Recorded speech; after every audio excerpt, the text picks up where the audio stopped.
राधे राधे। हम लोग अभी देखते हैं बीपीएससी के लिए, बीपीएससी तैयारी 4 के लिए।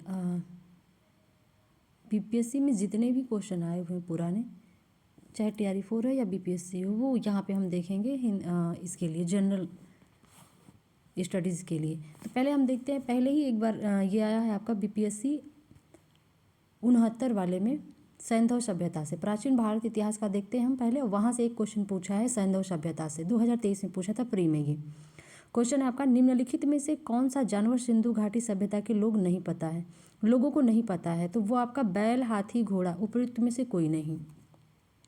यहाँ पे बीपीएससी ने इसको माना है बी को, कि घोड़ा को सिंधु घाटी सभ्यता के लोग नहीं जानते थे। इसकी व्याख्या हम देख लेते हैं। सिंधु घाटी सभ्यता के लोग बैल, घोड़ा, हाथी आदि पशुओं के बारे में जानकारी थी। यहाँ पे दिया है कि घोड़ा के बारे में जानकारी थी। जहाँ तक घोड़े का प्रश्न है तो प्रारंभ में ऐसा माना जाता था कि सैंधव लोग घोड़े से परिचित नहीं थे, किंतु लोथल, सुरकोटदा, कालीबंगन आदि स्थलों से घोड़े की मूर्तियाँ, हड्डियाँ, जबड़े आदि के अवशेष मिल जाने के पश्चात यह निश्चित हो गया कि इस पशु से भी सैंधव लोग परिचित थे। तो कुल मिला कि जब शुरू में जो खनन हुआ था उसमें ये घोड़े का नहीं था, लेकिन बाद में जब आपका लोथल, सुरकोटदा और कालीबंगन की खुदाई होती है तो यहाँ से घोड़े के साक्ष्य मिलते हैं। लेकिन यहाँ पे बीपीएससी ने बी को माना है कि घोड़े से परिचित नहीं थे। अगला क्वेश्चन है आपका वैदिक सभ्यता से पूछा है। ये भी आपका 69वां वाला प्री 2023 में आया था कि प्रारंभिक वैदिक काल के दौरान कौन सा शहर प्राचीन मगध साम्राज्य की राजधानी के रूप में कार्य करता था? तो यहाँ पे ऐसे मतलब एक समझ लीजिए कि मगध साम्राज्य की राजधानी कौन सी थी प्राचीन में? तो राजगिरी थी, चंपा थी, वैशाली थी, पाटलिपुत्र थी। तो यहाँ पे आपका आंसर हो जाएगा राजगिरी थी। अब ये है कि यहाँ पे 2-3 बार यहाँ पे बदला है राजधानी यहाँ का। कैसे देखते हैं इसकी व्याख्या में। देखिए जो बिंबिसार है और अजातशत्रु, इन्होंने राजगृह को ही अपना राजधानी बनाया था मगध का।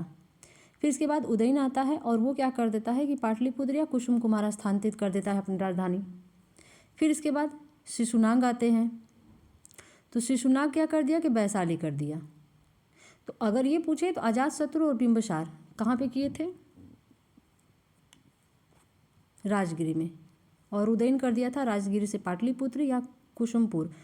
और आपका फिर शिशुनाग ने पाटलिपुत्र से वैशाली कर दिया। अगला क्वेश्चन है, तीसरा वाला क्वेश्चन है। अब ये तीसरा क्वेश्चन जो आपका है वो बौद्ध और जैन मत से पूछा हुआ है। अच्छा, ये वाला क्वेश्चन बड़ा ध्यान देने लायक है। देखिए, निम्नलिखित में से कथनों पर विचार कीजिए। फाहियान एक चीनी तीर्थयात्री था जो हर्ष के शासनकाल के दौरान भारत आया था। हेनस्वांग एक चीनी बौद्ध भिक्षु था जिन्होंने चंद्रगुप्त द्वितीय के शासनकाल के दौरान में आया था भारत में। आंसर आपका है ऑप्शन केवल 1, केवल 2, केवल 1, 2, 3, उपयुक्त में से कोई नहीं। तो यहाँ पे हो जाएगा आपका उपयुक्त में से कोई नहीं, क्योंकि फाहियान जो था वो हेनस्वांग के समय में आया था और हेनस्वांग जो था वो हर्षवर्धन के समय में। ये उल्टा कर दिया है। हर्षवर्धन के स्वांग में कौन आए थे? हर्ष से हेनस्वांग आए थे। और फाहियान चंद्रगुप्त मौर्य विक्रमादित्य के शासनकाल में आया था। ठीक, चौथा क्वेश्चन देख लेते हैं। बोधिसत्व पदपाड़ी की पेंटिंग स्थित है बाग में, एलोरा में, अजंता में, बादामी में। तो ये आपका इसका हो जाएगा सी, अजंता में। इसकी व्याख्या देख लेते हैं। बोधिसत्व पद्मपाणी की पेंटिंग स्थित है अजंता में। बोधिसत्व पद्मपाणी की पेंटिंग अजंता की गुफा में स्थित है। संस्कृत में पद्मपाणी का शाब्दिक अर्थ है कमल धारण करने वाला होता है, तो जो कमल को धारण करने वाला। बादामी गुफाएं मंदिर कर्नाटक के उत्तरी भारत में है। बागलकोट जिले के एक शहर बादामी में स्थित है। हिंदू और जैन गुफा मंदिर का एक परिसर है। तो बादामी में आपको हिंदू और जैनों का मिलेगा आपको। और फिर एलोरा गुफाएं का देख लेते हैं। एलोरा दुनिया का सबसे बड़ा रॉक कट हिंदू मंदिर गुफा परिसरों में से एक है, जिसमें 600 से 1000 ईस्वी की कलाकृतियाँ हैं। तो 600 से 1000 ईस्वी की कलाकृतियाँ कहाँ मिलेंगी आपको? एलोरा गुफा में। अगला क्वेश्चन है, यहीं से पूछा है। भारतीय कला में स्तूप, चैत्य और विहार का निर्माण निम्नलिखित में से किससे संबंधित है? आजीविक संप्रदाय से, वैष्णव संप्रदाय से, बौद्ध संप्रदाय से या शैव संप्रदाय से? तो इसका हो जाएगा आपका आंसर बौद्ध संप्रदाय से। स्तूप, चैत्य और विहार ये आपके हैं बौद्ध संप्रदाय से जुड़े हुए हैं। इसकी व्याख्या देख लेते हैं। भारतीय कला में स्तूप, चैत्य और विहार का निर्माण बौद्ध धर्म से संबंधित है। बौद्ध धर्म की धार्मिक वास्तुकला भारतीय उपमहाद्वीप में विकसित हुई है। शुरुआती बौद्ध धर्म के धार्मिक वास्तुकला से निम्न प्रकार के ढांचे जुड़े हैं। मठ, विहार, अवशेष, स्तूप एवं मंदिर या प्रार्थना का चैत्य कहे जाते हैं। तो देखिए, जो मठ होता है ना उसको विहार कहते हैं, जो अवशेष इनके होते हैं वो स्तूप बनते हैं या मंदिर, और प्रार्थना कक्ष या मंदिर को चैत्य कहते हैं एवं स्तंभ। चैत्य जो है बौद्ध पूजा स्थल है, जबकि विहार बौद्ध भिक्षुओं का निवास स्थल होता है। स्तूपों के निर्माण का उद्देश्य गौतम बुद्ध के अवशेषों की पूजा व सुरक्षा थी। बौद्ध मठ, विहार का तात्पर्य उस जगह से जहाँ बौद्ध धर्म के गुरु अपने शिष्यों को शिक्षा, उपदेश आदि देते हैं। अगला क्वेश्चन है हमारा। अब देखिए, अब 16 महाजनपद से जो क्वेश्चन पूछा है बीपीएससी में वो देखना है हमें। तो पहला क्वेश्चन आ गया आपका 16 महाजनपद से। पहला क्वेश्चन है कि मगध एवं अंग के मैदान निम्नलिखित में से किसके हिस्से हैं? ऊपरी गंगा का मैदान है, मध्य गंगा का मैदान है, निम्न गंगा का मैदान है, और उपयुक्त में से एक से अधिक, उपयुक्त में से कोई नहीं। अब ये देखिए, बीपीएससी तैयारी 2.0 में आया था थर्ड पेपर में, तो इसका आंसर आपका हो जाएगा मध्य गंगा का मैदान। मगध एवं अंग का मैदान जो है वो मध्य गंगा का मैदान है। व्याख्या इसकी देख लेते हैं। मध्य गंगा का मैदानी पूर्वी उत्तर प्रदेश और संपूर्ण बिहार तक विस्तृत है। तो मध्य गंगा का जो मैदानी पूर्वी भाग है उत्तर प्रदेश और संपूर्ण बिहार तक विस्तृत है।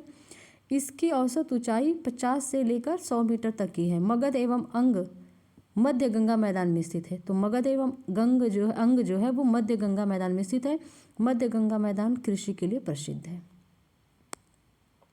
अब अगला जो क्वेश्चन आया है वो आपका मौर्य एवं मौर्योत्तर काल से आया है, मौर्योत्तर काल से आया हुआ है। ये पूछा है कि कौटिल्य किस स्थान में राजनीति, विज्ञान और अर्थशास्त्र के प्राध्यापक थे? नालंदा में, तक्षशिला में, पाटलिपुत्र में, तक्षशिला में, उपयुक्त में से एक से अधिक कोई नहीं। तो ये भी आपका टीआरई 2 में ही आया था और ये हो जाएगा आपके तक्षशिला में थे। ये कौटिल्य जो थे राजनीति, विज्ञान और अर्थशास्त्र के प्राध्यापक कहाँ पे थे? तो तक्षशिला में थे।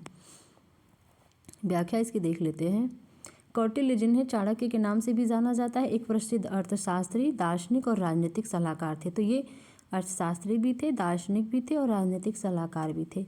ये प्राचीन तक्षशिला विश्वविद्यालय में राजनीति, विज्ञान और अर्थशास्त्र के प्राध्यापक थे, जो विश्व के सबसे पुराने विश्वविद्यालय में से एक है और प्राचीन भारत में शिक्षा का केंद्र था। अब अगला जो टॉपिक है वो दे दिया है गुप्त काल एवं गुप्तोत्तर काल से क्वेश्चन आया है। क्वेश्चन नंबर यहाँ पे 8वां है। क्वेश्चन है कि चीनी स्रोत के अनुसार श्रीलंका शासक मेघवर्मन ने गया में बौद्ध मंदिर बनाने की अनुमति के लिए निम्नलिखित में से किस गुप्त राजा के पास एक मिशनरी भेजा था? तो चीनी स्रोत के अनुसार श्रीलंका के शासक जो थे मेघवर्मन ने गया में बौद्ध मंदिर बनाने के लिए अनुमति लेने के लिए गुप्त राजा के पास किसको मिशनरी भेजा था? तो ऑप्शन आपका हो जाएगा चंद्रगुप्त प्रथम, समुद्रगुप्त, चंद्रगुप्त द्वितीय। आंसर आपका हो जाएगा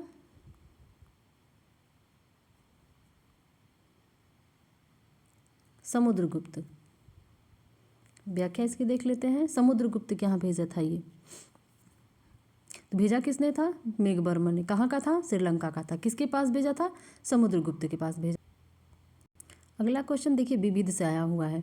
तो विविध से पूछा है कि राजनीति की प्रारंभिक पुस्तक नीतिसार किसके द्वारा लिखी गई है? कौटिल्य के, कामंदक के, चरक के, इनमें से कोई नहीं। ये बीपीएससी में पूछा था प्री में। राजनीति की प्रारंभिक पुस्तक नीतिसार किसके द्वारा लिखी गई थी? तो कामंदक के द्वारा लिखी गई थी। अब इसकी व्याख्या देख लेते हैं नीतिसार के बारे में। तो नीतिसार किसकी पुस्तक है? ये प्रारंभिक की पुस्तक है, याद रखिएगा, और ये है कामंदक की।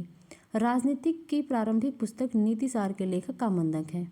यह पुस्तक कौटिल्य के अर्थशास्त्र पर आधारित है। इसमें प्राचीन भारत के राजनीति, कूटनीति और राजकीय परिदृश्य का वर्णन किया गया है। यह पुस्तक गुप्त काल में लिखी गई थी। तो देखिए नीतिसार है किसकी? कामंदक की। किस पे आधारित है ये? कौटिल्य के अर्थशास्त्र पर आधारित है ये। और ये गुप्त काल में लिखी गई थी। 3-4 चीज़ें इसमें याद करने लायक है। नीतिसार है प्रबंधक की, अर्थशास्त्र जो कौटिल्य है उसके आधार पर लिखी गई थी, और ये गुप्त काल में लिखी गई थी। अगला जो क्वेश्चन है विविध का, ये है सूची 1 से सूची 2 का मिलान करना। तो एक तरफ है चरक है, एक तरफ चरक है और ब्रह्मगुप्त है, बारहमिहिर है, विशाखदत्त है, फिर गणित, चिकित्सा और नाटककार। अब इसको करना है तो देखिए, चरक ने चिकित्सा, ब्रह्मगुप्त का हो जाएगा गणित, बारहमिहिर का हो जाएगा ज्योतिषी, विशाखदत्त नाटककार थे। चरक गणितज्ञ थे, ब्रह्मगुप्त चिकित्सक थे, बारहमिहिर ने नाटककार और चरक ने चिकित्सक, ब्रह्मगुप्त गणित्य, बारहमिहिर ज्योतिषी और विशाखदत्त जो थे नाटककार थे। ये सही होगा। हाँ, चरक चिकित्सा, ब्रह्मगुप्त गणित, बारहमिहिर ज्योतिषी और विशाखदत्त जो है वो नाटककार हैं। अगला क्वेश्चन है आपका विविध में से ऐतिहासिक दक्षिणापथ नामक क्षेत्र का विस्तार है। ये भी आपका पूछा था TRE 2 में। ऐतिहासिक दक्षिणापथ नामक क्षेत्र का विस्तार है तो विंध्याचल पर्वत श्रेणी से कृष्णा नदी के मध्य, विंध्याचल पर्वत श्रेणी से कावेरी नदी के मध्य, सतपुड़ा पर्वत श्रेणी से नीलगिरी के मध्य, उपयुक्त में से एक से अधिक कोई नहीं। तो इसका आंसर हो जाएगा डी आपका, उपयुक्त में से एक से अधिक। अब इसमें देख लेते हैं इसकी व्याख्या, उपयुक्त से अधिक में क्या क्या चीज़ें आएंगी। देखिए भारतीय इतिहास में दक्षिणापथ क्षेत्र के तहत विंध्य पर्वत श्रेणी से कृष्ण नदी एवं कावेरी नदी तक के क्षेत्रफल को शामिल किया जाता है। इसमें सतपुड़ा से नीलगिरी पर्वत श्रेणी का क्षेत्र भी शामिल है, अतः उपयुक्त में से एक से अधिक होगा।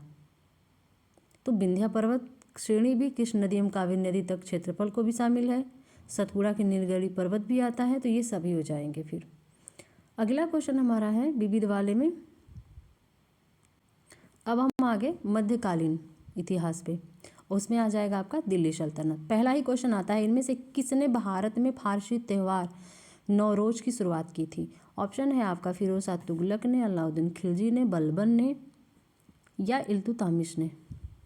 तो बलबन ने किया था, बलबन ने किया था इसमें फारसी त्यौहार नौरोज में की शुरुआत किया था बलबन ने। इसकी व्याख्या देख लेते हैं, बहुत ज़रूरी है। बलबन पहला सुल्तान था जिसने भारत में फारसी त्यौहार नौरोज की शुरुआत की थी। बलबन फारसी संस्कृति और परंपराओं के प्रति अपने प्रेम के लिए जाना जाता है। उसने अपने दरबार में गैर इस्लामी प्रथा सिजदा और पाबोश को शुरू किया था। तो सिजदा मतलब लेट के अपने सुल्तान को प्रणाम करना, यही शुरू किया था बलबन, पेट के बल लेटना। अगला जो है तुगलक वंश से क्वेश्चन आया हुआ है। तो तुगलक वंश से जो क्वेश्चन है वो मोहम्मद बिन तुगलक के शासनकाल में भारत आए प्रसिद्ध मुस्लिम खोजकर्ता इब्न बतूता किस देश के थे। तो यहाँ पे ये पूछा है कि मोहम्मद बिन तुगलक के शासन में आए थे इब्न बतूता। तो मोहम्मद बिन तुगलक के शासन में कौन आया था, इब्न बतूता। तो इब्न बतूता कहाँ का रहने वाला था। ऑप्शन है आपका अफगानिस्तान का था, मोरक्को का था, इराक का था, उपयुक्त में से एक से अधिक का, उपयुक्त में से कोई नहीं। तो ये मोरक्को का था। इसकी व्याख्या भी देख लेते हैं। सल्तनत कालीन तुगलक वंशी शासक मोहम्मद बिन तुगलक के शासनकाल में आए प्रसिद्ध खोज करता था ये एवं यात्री इब्न बतूता अफ्रीका के मोरक्को का निवासी था।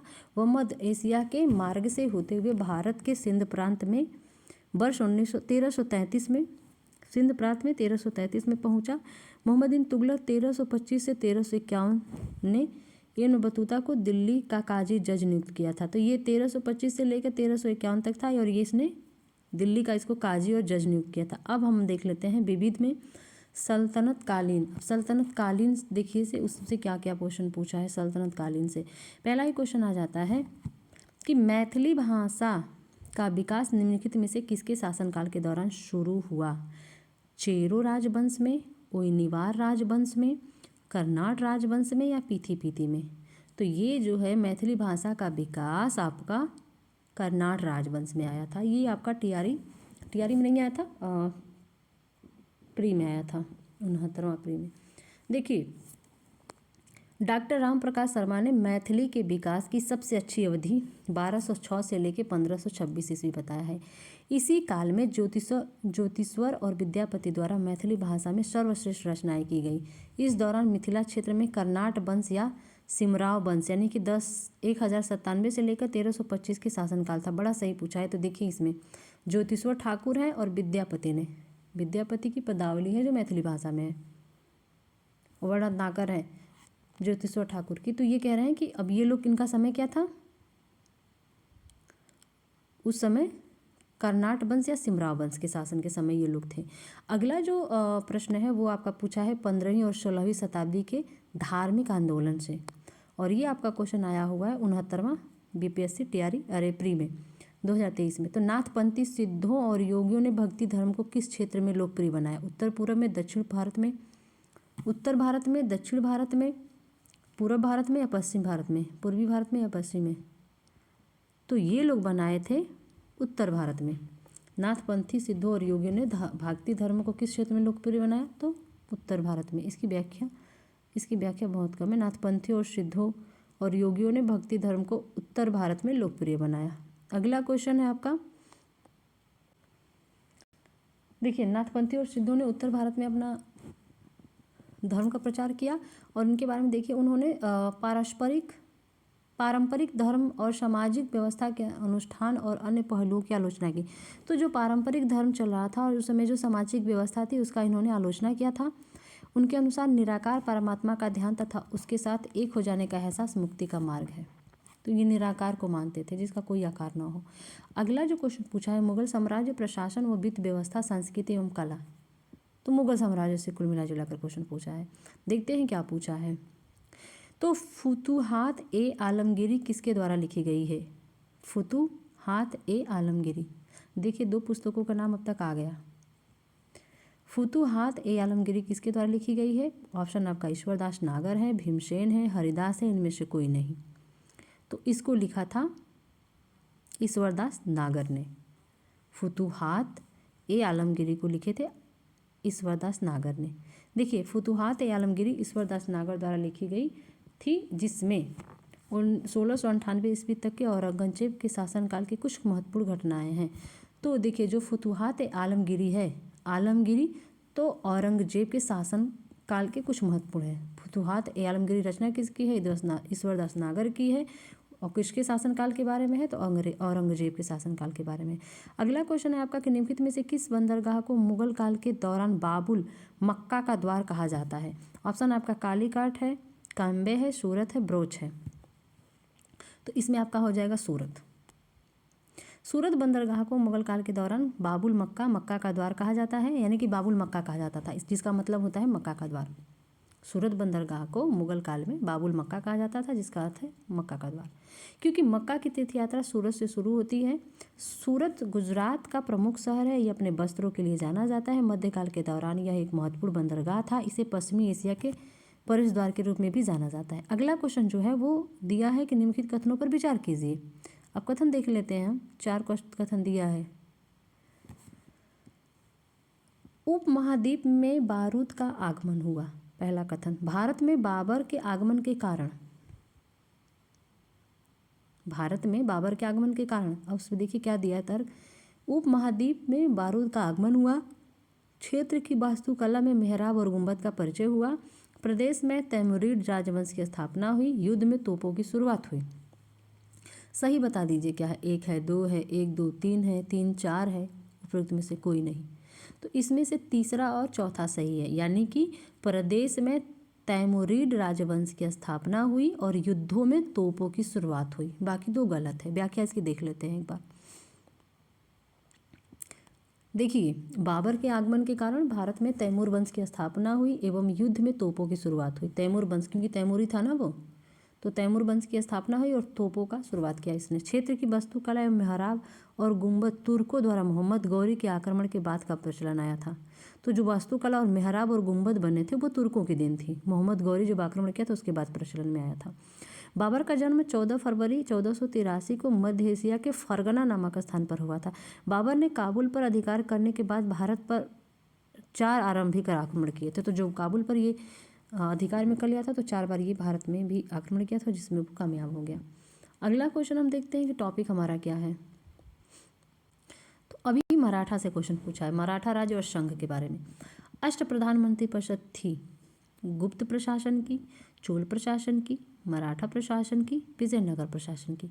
तो ये हो जाएगा आपका मराठा प्रशासन में अष्टप्रधान परिषद मंत्रिपरिषद थे। देखते हैं इसकी व्याख्या देख लेते हैं। तो मराठा प्रशासन में शिवाजी की सहायता और परामर्श के लिए 8 मंत्रियों की एक परिषद थी। इसे अष्टप्रधान परिषद कहा जाता था। अष्टप्रधान परिषद का प्रत्येक मंत्री अपने विभाग का प्रमुख था। वह शिवाजी द्वारा नियुक्त होता और अपने कार्यों के लिए वह शिवाजी के प्रति उत्तरदायी था। ये मंत्री शिवाजी के उस सचिव के समान थे, लेकिन शिवाजी के मंत्रियों से परामर्श लेने के बाध्य नहीं थे। शिवाजी ने किसी भी मंत्री के पद को आनुवंशिक नहीं होने दिया। शिवाजी के अष्टप्रधान मंत्री परिषद निम्न है। कौन कौन थे? तो देखिए, पेशवा अथवा मुख्य प्रधान, राजा का मंत्री को उसमें क्या कहते थे? पेशवा अथवा मुख्य प्रधान। आमत्य, पंत अथवा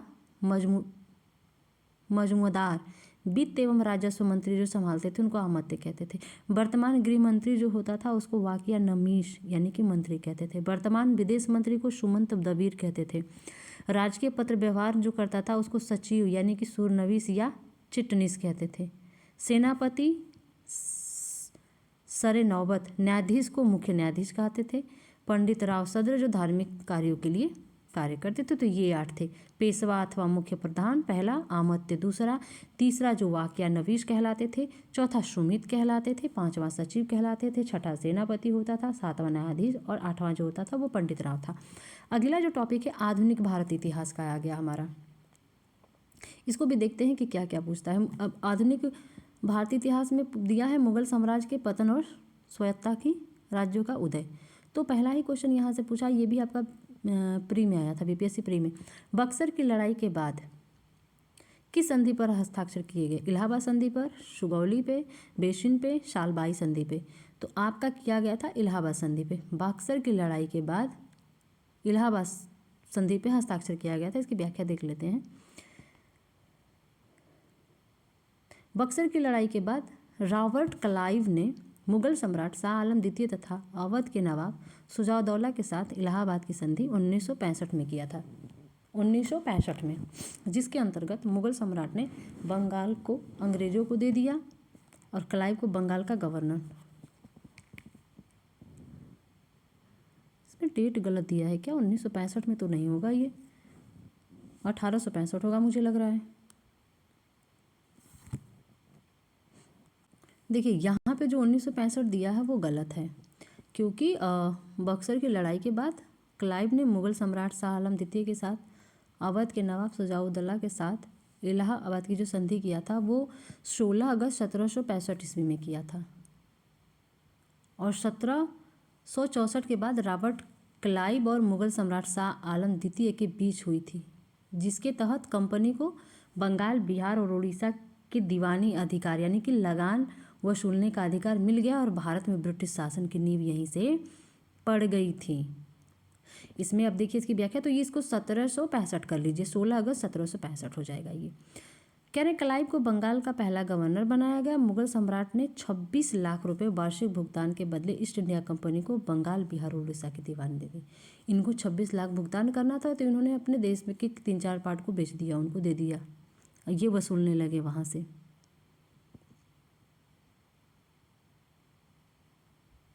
इसके बदले में कंपनी ने आलम द्वितीय को सालाना 26 लाख रुपया और कड़ा व इलाहाबाद का जिला इनको दे दिया था। अगला क्वेश्चन हम देख लेते हैं अब। तो ये सन देख लीजिएगा, इसको सही कर लीजिए, इसमें गलत दिया है। अगला जो टॉपिक है वो यूरोपीय वाणिज्यिक कंपनियों का भारत आगमन। अब यहाँ से क्या कौन सा क्वेश्चन आता है? डच ईस्ट इंडिया कंपनी ने किस वर्ष पटना में अपना कारखाना स्थापित किया? समय आपका है 1635, 1643, 1632, 1648। सही इसमें से हो जाएगा 1632। व्याख्या देख लेते हैं, 1632 सही होगा। देखिए डच ईस्ट इंडिया कंपनी ने वर्ष 1632 में पटना में अपना कारखाना स्थापित किया, जो अब पटना कलेक्टर के रूप में जाना जाता है। पुर्तगाली बिहार में प्रवेश करने वाले पहले यूरोपीय थे। पुर्तगाली मुख्य रूप से मसालों और कपड़ों का व्यापार करते थे, तो ये सही होगा। अगला ब्रिटिश शासन का भारतीय अर्थव्यवस्था पर प्रभाव। तो निम्नलिखित में से ब्रिटिश शासन के दौरान भारतवर्ष के अंतर्गत निर्वनीकरण का कौन सा मुख्य कारण था? ऑप्शन आपका है रेलवे के मार्गों पर तख्तों, स्लीपर की मांग को पूरा करना तथा शाही नौसेना के लिए इमारती लकड़ी की आपूर्ति करना। दूसरा ऑप्शन है आपका नियोजित वनों की मांग को पूरा करना तथा चाय एवं कॉफ़ी का वृक्षारोपण करना। तीसरा हो जाएगा विस्तृत खेती की मांग को पूरा करने के लिए भूमि को उन्नत करना। उपयुक्त में से एक से अधिक कोई नहीं, तो यानी कि ये TRE 2 में पूछा था। सही हो जाएगा आपका C, विस्तृत खेती की मांग को पूरा करने के लिए भूमि को उन्नत करना। व्याख्या इसका देख लेते हैं। ब्रिटिश शासन के दौरान भारत में निर्वनीकरण का मुख्य कारण विस्तारित खेती की मांग को पूरा करने के लिए भूमि को उन्नत करना था। साथ ही बढ़ती जनसंख्या, अधिक खाद्यान्न की मांग, वाणिज्यिक फसल और लकड़ी का उत्पादन निर्वनीकरण के अन्य कारण थे। अब हमारा आ जाता है 1857 का विद्रोह, और यहाँ से मुझे लग रहा है कि क्वेश्चन ज़्यादा होगा, कुछ तो ज़्यादा होगा, बाकी जो अब तक था उससे ज़्यादा होगा थोड़ा। 1857 से का विद्रोह अगला टॉपिक है। किस तिथि को रानी विक्टोरिया की उद्घोषणा जारी हुई थी? ऑप्शन आपका है 1857, 1 नवंबर 1857 को। दूसरा ऑप्शन है आपका 27 मार्च 1898 में। तीसरा है 1 नवंबर 1898 में। डी दिया है कि मतलब उपयुक्त में से एक से अधिक, और ई दिया है कोई नहीं। तो आपका सही हो जाएगा 1 नवंबर 1858, यानी कि बी, यानी कि ए नहीं, बी, सी हो जाएगा आपका, सी हो जाएगा 1 नवंबर 1858, 1 नवंबर 1858। व्याख्या देख लेते हैं। 1 नवंबर 1858 में इलाहाबाद में आयोजित दरबार में लॉर्ड कैनिंग ने महारानी विक्टोरिया की उद्घोषणा को पढ़ा। उद्घोषणा में भारत में कंपनी का शासन समाप्त कर भारत का शासन सीधे क्राउन के अधीन कर दिया गया। भारत सचिव के पद का प्रावधान किया गया तथा इसकी सहायता के लिए 15 सदस्य इंडिया काउंसिल की स्थापना की गई। 8 सदस्य ब्रिटिश सरकार द्वारा और 7 सदस्य कोर्ट ऑफ डायरेक्टर्स द्वारा नियुक्त किए गए। तो 15 सदस्य थे उद्घोषणा में, उसमें से 15 सदस्यों में से 8 ब्रिटिश सरकार के थे और 7 आपके कोर्ट ऑफ डायरेक्टर्स के थे। अगला जो क्वेश्चन पूछा है वो है आपका निम्नलिखित में से किसने रानी लक्ष्मीबाई को ग्वालियर पर अधिकार करने में सहायता की थी? ऑप्शन आपका हो जाएगा अफगान, ईरानी, मुगल। उपयुक्त में से एक से अधिक, उपयुक्त में से कोई नहीं। ये आपका BPSC Tier 2 में, तो ये आपका हो जाएगा ए। रानी लक्ष्मीबाई को ग्वालियर पर अधिकार करने में अफगानों ने सहायता की थी। ध्यान रखिएगा, अफगानों ने सहायता किया था ग्वालियर पर अधिकार करने में। 1857 की क्रांति में महारानी लक्ष्मीबाई ने फिरंगियों से लोहा लेने के लिए बांदा नवाब अली बहादुर द्वितीय को, जिन्हें वे अपना भाई मानती थी, को पत्र के साथ राखी भेजकर उसकी लाज रखने को कहा। बांदा नवाब 10,000 सैनिकों के साथ जहां से लड़ने पहुंच गए। तो अगर ये पूछे कि रानी लक्ष्मीबाई ने किससे सहायता मांगी थी, किसको अपनी भाई मानती थी, तो भाई मानती थी बांदा का नवाब था अली बहादुर द्वितीय को, और उन्हीं को वो पत्र और भेजी थी, जिसको क्या किया था वो 10,000 सैनिकों के साथ इनकी मदद के लिए आ गए थे झांसी में। अगला जो क्वेश्चन है आपका, विद्रोह को किसके द्वारा पहली बार प्रथम भारतीय स्वतंत्रता संग्राम के रूप में वर्णित किया गया था? BD सावरकर के द्वारा, बाल गंगाधर तिलक के द्वारा, RC मजूमदार के द्वारा। उपयुक्त में से एक से अधिक किसी के द्वारा नहीं। तो आपका हो जाएगा ए, BD सावरकर के द्वारा, BD सावरकर के द्वारा। देखिए 1857 के विद्रोह को BD सावरकर द्वारा पहली बार प्रथम भारतीय स्वतंत्रता संग्राम के रूप में वर्णित किया गया था। उन्होंने अपनी पुस्तक the Indian war of independence 1857 में लिखा है कि 1857 का भारतीय विद्रोह ब्रिटिश औपनिवेशिक नियंत्रण के लिए व्यापक प्रतिरोध की पहली अभिव्यक्ति है। तो अगर ये पूछे कि BD सावरकर की पुस्तक कौन सी है, तो the Indian war of independence 1857, the Indian war of independence 1857 किसकी पुस्तक है? BD सावरकर की। अगला क्वेश्चन देखते हैं। कूट मिला ना यहाँ पे। देखिए 1857 के विद्रोह की विफलता के निम्नलिखित में से कौन सा कारण थे? तो ऑप्शन है आपका अंग्रेजों की सैन्य श्रेष्ठता, विद्रोहियों के पास कोई एकीकृत कार्यक्रम में विचारधारा नहीं थी, समाज के सभी वर्गों से समर्थन का अभाव था। ऑप्शन आपका एक, केवल 1 और 2, केवल 2 और 3, सी में दिया है कि सभी, डी में दिया है कि कोई नहीं। तो यहाँ पे सभी हो जाएगा। ये सारे वजह थे कि जो 1857 का जो विद्रोह था वो विफल क्यों रहा, क्योंकि अंग्रेज की सैन्य श्रेष्ठता थी, अंग्रेजों की जो सैन्य शक्ति जो थी वो श्रेष्ठ थी हमसे। विद्रोहियों के पास कोई एक तरह से ये लोग जो बनाए थे नियम, उससे पहले ही इन्होंने हमला कर दिया। और विचारधारा नहीं थी इनके पास कोई, समाज के सभी वर्ग समर्थन नहीं कर रहे थे। इसकी व्याख्या देख लेते हैं हम। तो देखिए 1857 के विद्रोह की विफलता के मुख्य कारण थे अंग्रेजों की सैन्य की श्रेष्ठता थी, ये बात सही है। विद्रोह के पास कोई एकीकृत कार्यक्रम एवं विचारधारा नहीं थी, समाज के सभी वर्गों से समर्थन का अभाव था, साधनों का भी अभाव था, क्रांति का देशव्यापी प्रसार न होना, आपसी फूट भी था। अगला क्वेश्चन हम देखते हैं।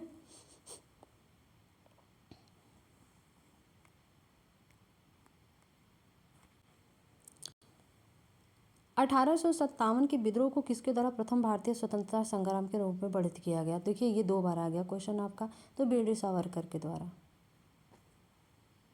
चलिए रिवीजन हो जाएगा। वीर सावरकर ने अपनी पुस्तक first war of Indian independence 1857 में विद्रोह को एक नियोजित स्वतंत्रता संग्राम कहा। उन्होंने इसे स्वतंत्रता का पहला युद्ध कहा। वीर सावरकर का जन्म 28 मई 1883 में नासिक महाराष्ट्र में हुआ था। लॉर्ड कैनिंग 1857 की स्वतंत्रता संग्राम के दौरान भारत के गवर्नर जनरल थे। तो ये भी आप ध्यान रखिए। देखिए first war of the Indian independence 1857 किसकी पुस्तक है? वीर सावरकर की। यही कहाँ पैदा हुए थे? जन्म इनका कहाँ हुआ था? महाराष्ट्र, नासिक के महाराष्ट्र में नासिक में 28 मई 83 में। और जब 1857 वाली क्रांति हुई थी तो उस समय यहाँ का जो गवर्नर जनरल था लॉर्ड कैनिंग था। अगला क्वेश्चन देखते हैं। किस अंग्रेज सैन्य अधिकारी जनरल ने झांसी की रानी को यह कहते हुए श्रद्धांजलि दी थी कि यहाँ वह औरत सोई हुई है जो विद्रोहियों में एकमात्र मर्द थी? ह्यूरोज ने, कैंपवेल ने, हडसन ने, उपयुक्त में से एक से अधिक ने, किसी ने नहीं। तो ये ह्यूरोज कहा था। देखते हैं इसकी व्याख्या। अंग्रेज सैन्य अधिकारी जनरल ह्यूरोज ने झांसी की रानी लक्ष्मीबाई को यह कहते हुए श्रद्धांजलि दी थी कि यहाँ वह औरत सोई हुई है जो विद्रोहियों में एकमात्र मर्द थी। ज्ञात हो कि 17 जून 1858 को ग्वालियर के पास कोटा की सराय में अंग्रेजों से लड़ते हुए रानी लक्ष्मीबाई की मृत्यु हो गई। तो ये याद रखिए, इनकी मृत्यु कब हुई थी झांसी की रानी को? 17 जून 1858 में। 17 जून 1858 में कहाँ पे? ग्वालियर के पास कोटा की सराय में अंग्रेजों से लड़ते हुए।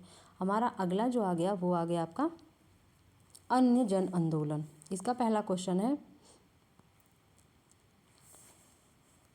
बंकिम चंद्र चटर्जी के उपन्यास आनंद मठ में किस विद्रोह के बारे में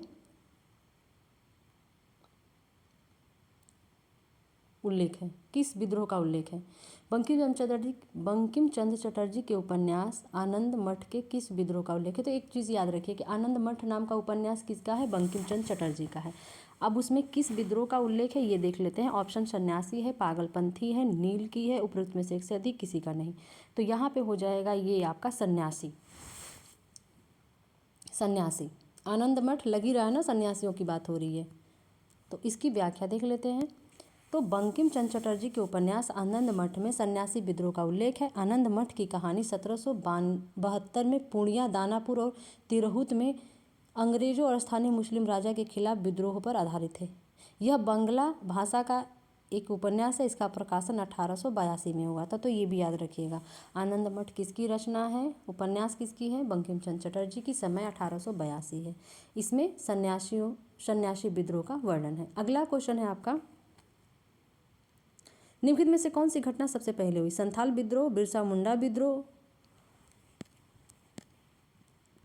या ताना भगत आंदोलन? उपयुक्त में से एक से अधिक, कोई नहीं। तो ये आपका सबसे पहले जो हुआ था वो हुआ था आपका संथाल विद्रोह। व्याख्या इसकी देख लेते हैं। उपयुक्त विकल्पों में से सबसे पहले वाली घटना जो है संथाल विद्रोह 30 जून 1855 था। संथाल विद्रोह के नेता सिद्धू और कान्हू थे।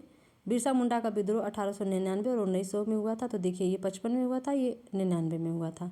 यह विद्रोह झारखंड का छोटा नागपुर के क्षेत्र में हुआ था। कौन सा? बिरसा मुंडा वाला। इसे मुंडा उलगुलन विद्रोह भी कहा जाता है। तो बिरसा मुंडा विद्रोह को क्या कहते हैं? उलगुलन विद्रोह भी कहते हैं। ताना भगत आंदोलन 1914 में हुआ था। ये झारखंड के छोटा नागपुर में हुआ था। तो बिरसा मुंडा और ताना भगत ये दोनों आपका छोटा नागपुर में हुआ था। अगला क्वेश्चन जो है उसी से संबंधित है। ताना भगत आंदोलन संबंधित है दलित आंदोलन से, आदिवासी आंदोलन से, किसान आंदोलन से, उपयुक्त में से एक से अधिक से, कोई से नहीं। तो ये आपका संबंधित जो है आदिवासियों से संबंधित है। ताना भगत जो है वो आदिवासियों से। व्याख्या देख लेते हैं इसकी। ताना भगत आंदोलन आदिवासी आंदोलन से संबंधित है। यह आंदोलन अप्रैल 1914 से 1919 तक चला, यानी कि 5 साल चला है। यह बिहार वर्तमान झारखंड में, पहले बिहार का हिस्सा था ना झारखंड, तो झारखंड में हुआ था। राज्य के छोटा नागपुर पठार जतरा भगत और तुसिया भगत द्वारा किया गया था। इसे उरांव ताना भगत आंदोलन के नाम से भी जाना जाता है। तो ये भी पूछ सकता है कि जो ताना भगत में उसके नेता कौन थे, तो वो जतरा भगत और तुसिया भगत। ताना भगत आंदोलन नाम ही है, लेकिन जतरा भगत थे और तुसिया भगत थे। अगला क्वेश्चन है, किसके नेतृत्व में संथाल विद्रोह 1855 से 1856 हुआ था? किसके विद्रोह में, किसके नेतृत्व में संथाल विद्रोह हुआ था? रामकुमार शुक्ल, SN सिन्हा, शाहजानंद सरस्वती, उपरोक्त में से एक से अधिक कोई नहीं। तो ये जो संथाल विद्रोह हुआ था, इसके नेतृत्व किया था सिद्धू और कान्हू ने, यानी कि इसमें से कोई नहीं। ऊपर अभी हम लोग देखे हैं ना, तो सिद्धू और कान्हू नाम के जो थे उन्होंने किया था। इसकी व्याख्या देख लेते हैं। सिद्धू और कान्हू के नेतृत्व में संथाल विद्रोह 1856 से 56 में हुआ था। संथाल विद्रोह अंग्रेजों और जमींदारों के खिलाफ बिहार अब झारखंड के राजमहल पहाड़ियों में बसे संथाल जनजातियों का विद्रोह था। अतः ई होगा, इसमें से कोई नहीं था। आगे का क्वेश्चन जो है, निम्नलिखित में से कौन सा विद्रोह आंदोलन लंबी दाढ़ी रखने पर कर लगाए जाने के कारण हुआ? देखिए, अब लोग दाढ़ी रख लेते थे लंबी ना, उस पर कर लगा दिए थे, तो उसके वजह से एक आंदोलन हुआ। वो कौन सा आंदोलन था? फैराइजी आंदोलन था, पागलपंथी विद्रोह था, बहावी आंदोलन था, उपयुक्त में से एक से अधिक था, कोई नहीं था।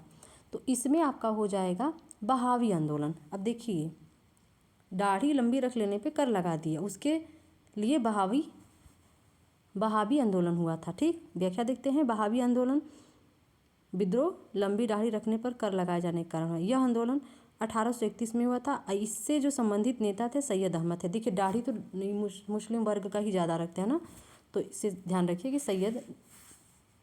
नेता सैयद अहमद थे। देखिए, यहाँ पे हमें पता भी चल रहा है कि किसका किसका कौन कौन नेतृत्व किया है। अगला क्वेश्चन जो हमारा है, भारत में शिक्षा का विकास से है, तो देख लेते हैं। एक आधी क्वेश्चन इसमें दिया है। द व्हील्स ऑफ हिस्ट्री इतिहास के, ये तो भारतीय समाचार पत्र हो गया। देखिए, 1817 में कलकत्ता में हिंदू कॉलेज की स्थापना किसने की थी? तो यहाँ पे 1817 में, अभी एक चीज़ याद रखिए कि कलकत्ता हिंदू कॉलेज की स्थापना कब हुई थी? 1817 में। किसने किया था? देखते हैं ऑप्शन में। हेनरी वेवियन डेरोजियो ने, डेविड हेयर ने, जोनाथन डंकन ने, उपरोक्त में से एक से अधिक किसी ने नहीं किया था। तो ये आपका किया था डेविड हेयर ने। कलकत्ता हिंदू कॉलेज की स्थापना की थी। समय आपका याद रखिएगा 1817 में। प्रेसिडेंटी विश्वविद्यालय के जो हिंदू विश्वविद्यालय बन गया है उसी को कहते हैं, अब वो विश्वविद्यालय हो गया है। अगला क्वेश्चन है कि वुड के 1854 के प्रेषण के संबंध में निम्नलिखित में से कथनों पर विचार कीजिए। तो क्या क्या उसका विचार था, देख लेते हैं। पहला ऑप्शन है आपका, इसने उच्च अध्ययन के लिए शिक्षा के माध्यम के रूप में अंग्रेजी की सिफारिश की। इसने महिला शिक्षा और व्यावसायिक प्रशिक्षण पर जोर दिया। केवल एक, केवल दो, एक दो दोनों, न तो एक न तो दो। ऑप्शन आपका हो जाएगा सही सी, एक और दो दोनों सही है। व्याख्या इसकी देख लेते हैं कैसे सही है। वुड ने 1854 में प्रेषण के संबंध में, यानी कि वुड घोषणा कब आई थी? 1854 में, याद रखिएगा। संबंध में सिफारिश निम्न थी। क्या क्या उसने सिफारिश दिया था? इससे पहले मैकाले की घोषणा पत्र आई थी और फिर इसके बाद ये सेकंड आया था। इसने उच्च अध्ययन के लिए शिक्षा के माध्यम के रूप में अंग्रेजी की सिफारिश की तथा विद्यालय स्तर पर शिक्षा के माध्यम देसी भाषाओं को बनाया। अब ये इसका ही कहना था कि उच्च स्तर पर इंग्लिश में होगी, अंग्रेजी में, और जो विद्यालय स्तर की शिक्षा होगी माध्यम देसी भाषा जो है वो होगा। प्रत्येक प्रांत में एक लोक शिक्षा विभाग की स्थापना होगी, याद रखिएगा। प्रत्येक प्रांत में एक लोक शिक्षा विभाग की स्थापना। इसने महिला शिक्षा और व्यावसायिक शिक्षा की आवश्यकता पर बल दिया तथा तकनीकी विद्यालय में अध्यापक प्रशिक्षण संस्थाओं की स्थापना की सिफारिश की। अब हम आगे देखेंगे भारतीय समाचार पत्रों के इतिहास एवं पुस्तकें। अब जुड़ते हैं जब, तो हम ये करें।